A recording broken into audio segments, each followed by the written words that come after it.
Andrea Presti beat Joan and Pablo Lopez. He has collaborated with Josema, and being a classic competitor, he made the open bodybuilder look small.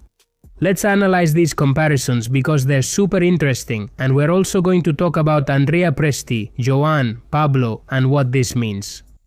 As many of you know, recently Josema reached 130 kilograms, which is a very high weight for a classic physique competitor, and a weight that will be hard for him to drop in order to compete again, since he has to weigh 103 kilos 27 less. Currently, he's at 128 kilograms, and there's less and less time left before he starts his prep to compete. But Josema went to Italy and collaborated with the famous Andrea Presti, a bodybuilder who's good friends with Joan, I have to say, and who competed alongside him. And before we move on to the comparisons between Josema and Andrea, I want you to understand one thing. Andrea Presti has gone to the Olympia 4 times. He's not the best, but he's a pretty good open bodybuilder. He's already won several times. In fact, he's qualified for this year, 2026, and he'll compete in this Olympia. He achieved this by competing and winning at the Poland Pro. In that competition, Andrea Presti took first place with excellent conditioning, hard, dense muscle, and plenty of muscle quality. With that physique, he beat Joan. He finished ahead of him and also ahead of Pablo Lopez. These two Spanish open bodybuilders are among the best, currently in Spain, since Andrea finished ahead of them.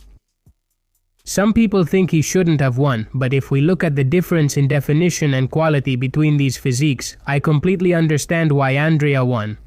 With this in mind, let's compare with Josema. Both of them weigh 128 kilograms. It's just that one is classic and the other is open. He's in the world's top 4, and that should be noted. We'd have to see his legs. It's a shame he doesn't show them. Andrea doesn't stand out for his legs either. In this side chest pose, for me, Josema comes out on top. The chest looks a bit fuller and of higher quality, but the shoulder is also more striated. The forearm is better, but Andrea Presti's biceps look better, and in terms of width, he looks a bit broader. They're pretty evenly matched. In this most muscular pose, Andrea Presti's width is amazing. I don't know how he'll find a suit that fits. He has a good chest and good shoulders. He also has a good midsection, but don't tell me that Josema's chest doesn't look fuller, more striated, and his shoulders don't look absolutely monstrous. Josema right now is basically the Nick Walker of classic. In this pose, he holds up really well against Andrea, and we could even argue that he beats him, but from the back, things are clear. Andrea has a pretty wide back, I have to say, but it's very flat compared to Josema's, which has a lot more muscle fullness. I think Josema could also beat this man in this pose. The front lat spread depends on personal preference. Again, Andrea looks wider, but his shoulders are flatter. His chest is of lower quality, less full. I would say his midsection is just a little bit wider. And I think Josema wins in everything else and has a better shape. In the side triceps, they're also tied, although in this case, I might barely go with Andrea. His looks much wider, I think he hits the pose better, and neither of them stands out for their triceps. But even so, I would say that Josema has more triceps in this one. So, in other words, we can say that if they competed right now, it's possible that Josema Vist would place ahead of Andrea, who has beaten Joan, Pablo, and won an open show. So we can come to the very real conclusion that if Josema prepares to compete in open in a couple more months, he could beat Pablo, Joan, and even qualify for the Olympia if he chooses the right show. Recently, the Detroit Pro took place with a rather low level in the open category, where the winner was Mohamed Foda without much difficulty. In the competition that Andrea won, I'm sorry, but the level wasn't very high. If any top open Olympia competitor had participated, Andrea wouldn't have won.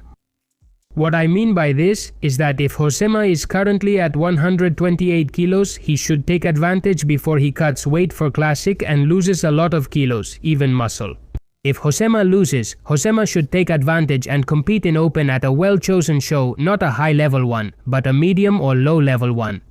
I think he could beat a few open professionals, even win and qualify for the Open Olympia, then keep losing weight, compete in Classic, and also qualify in Classic. Whichever qualifier gets him qualified will be a good one.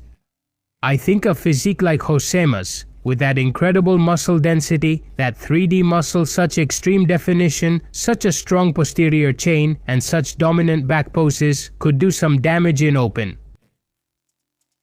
His weak points have improved a lot, since by adding so many extra kilos, inevitably his triceps and his legs, which were his weak points, have grown.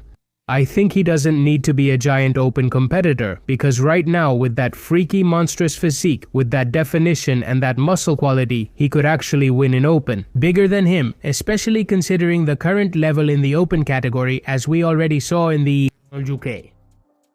I see this becoming more and more possible. What's the point of bulking up to 130 kilos as a classic competitor, knowing that he'll have to lose a lot of weight to compete and that it's going to be tough for him? If in previous years he held himself back to prevent this from happening, why did he let go this year? Well, the thing is, if this keeps going like this, if he keeps eating, keeps growing, and hardly gains any fat, while everyone around him and all the bodybuilders keep telling him he has to go open, in the end, he's going to end up competing in open, even if it's just to try it out. And maybe he'll even win, seeing this comparison with Andrea Presti, seeing his current condition, and considering all the context I've explained to you. Also, if he were to win, he would be making history for Spain, since it's been many years since an open competitor has managed to qualify. Olympia. When was the last time a Spanish Open competitor was competing at the Olympia? Since Paco Bautista, or has there been anyone after him? If Josema doesn't make it, Joan or Pablo will eventually do it, but I hope it happens this year. It's about time. The progress isn't just physical. I also want to show you this set of 8 on the Smith machine shoulder press with 150 kilos. Oh, so you didn't need to do 200 rep sets with drop sets to get strong? I thought you did. He's doing sets of 7 on deadlifts with 260 kilos. Literally, the beast has been unleashed. Josema Beast. Anyway, honestly, the Spanish bodybuilding scene is getting more and more interesting. Both in classic and open, I think this is going to be a really good year. I'll keep you updated on everything. I hope he tries competing in open, even if he returns to classic afterward. I don't mind. Do you think he could win a pro show right now? What do you guys think? The €200 giveaway has ended and I already have a winner. The winner was Kofi Messi. I announced it on Instagram, so if you're watching this, get in touch with me. We'll end the video here. This is Ares YT Culturismo signing off. See you next time.